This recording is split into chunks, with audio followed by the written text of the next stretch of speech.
അമ്പലപ്പുഴയിൽ സ്വതന്ത്രനായി മത്സരിക്കുന്ന ജി സുധാകരനെ UDF പിന്തുണച്ചേക്കും. രാഷ്ട്രീയ സംഭവ വികാസങ്ങൾ നിരീക്ഷിച്ച ശേഷം ദേശീയ നേതൃത്വവുമായി ആലോചിച്ചായിരിക്കും തീരുമാനം.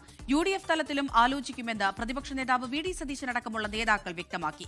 ജി സുധാകരന്റെ സ്ഥാനാർത്ഥിത്വം തെരഞ്ഞെടുപ്പ് കാലത്ത് UDFന് വലിയ ഊർജ്ജമായിട്ടുണ്ട്.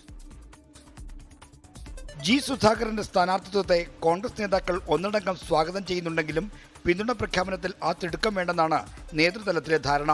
ഘട്ടം ഘട്ടമായി അതിലേക്ക് എത്താനാണ് തീരുമാനം. 6.5 പതിറ്റാണ്ടിന്റെ പാർട്ടി ബന്ധം ഉപേക്ഷിച്ചുകൊണ്ടുള്ള ജി സുധാകരന്റെ കടന്നുവരവിനെ CPIMന്റെ ജീർണതയുടെ അടയാളമായിട്ടാണ് കോൺഗ്രസ് നേതൃത്വം ചൂണ്ടിക്കാട്ടുന്നത്. സുധാകരനെതിരായ CPIMന്റെ പ്രതിരോധ നടപടികൾ മുറുകുന്ന ഘട്ടത്തിൽ മാത്രമേ കോൺഗ്രസ് സഹായഹസ്തം നീട്ടൂ. അതാണ് രാഷ്ട്രീയമായി ഗുണം ചെയ്യുന്നതെന്നാണ് വിലയിരുത്തൽ. അദ്ദേഹം മത്സരിക്കുന്ന സാഹചര്യം UDF അത് പരിശോധിച്ച് ആവശ്യമായ തീരുമാനങ്ങൾ. കേരളത്തിലെ CPM അതിൻ്റെ ചരിത്രത്തിലെ ഏറ്റവും വലിയ തകർച്ചയെ നേരിടുകയാണ്. ഈ തെരഞ്ഞെടുപ്പ് കഴിഞ്ഞാൽ ബംഗാളിലെ കമ്മ്യൂണിസ്റ്റ് പാർട്ടിക്ക് സംഭവിച്ചത് കേരളത്തിലെ CPMന് സംഭവിക്കും. കോൺഗ്രസിന്റെ ദേശീയ നേതൃത്വവുമായും UDF നേതൃത്വവുമായും ആലോചിച്ച ശേഷമായിരിക്കും ജി സുധാകരനെ പിന്തുണയ്ക്കുന്നതിൽ തീരുമാനം വരിക. വളരെ തന്ത്രപരമായ നീക്കങ്ങൾ തന്നെയാണ് അദ്ദേഹത്തിൻ്റെ ഭാഗത്തു നിന്നുണ്ടാകുന്നതെന്ന് മനസ്സിലാക്കുന്നു.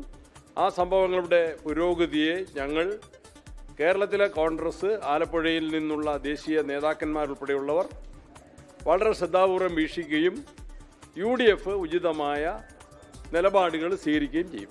ആദ്യം ഐഷ പോറ്റി, പിന്നെ PK ശശി, ഒടുവിൽ തലയെടുപ്പുള്ള നേതാവ് ജി സുധാകരൻ.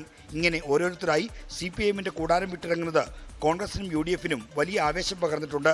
ഇടതുപക്ഷത്തിന്റെ പോക്ക് തീവ്ര വലതുപക്ഷത്തെ കാണുന്ന UDFന്റെ ആഖ്യാനത്തിന് അനുപൂരകമാണിത്. അതാണ് UDF ക്യാമ്പിൽ വിസ്മയ പൂത്തിരി കത്താൻ കാരണം. 24 തിരുവനന്തപുരം. ലോകത്തെവിടെയായാലും ഏത് സമയത്തും 24 വാർത്തകളും ഓഗ്മെന്റഡ് റിയാലിറ്റി പാക്കേജുകളും എക്സ്പ്ലെയിനറുകളും വിശദമായി കാണാൻ ഞങ്ങളുടെ YouTube ചാനൽ നിങ്ങൾക്ക് സബ്സ്ക്രൈബ് ചെയ്യാം.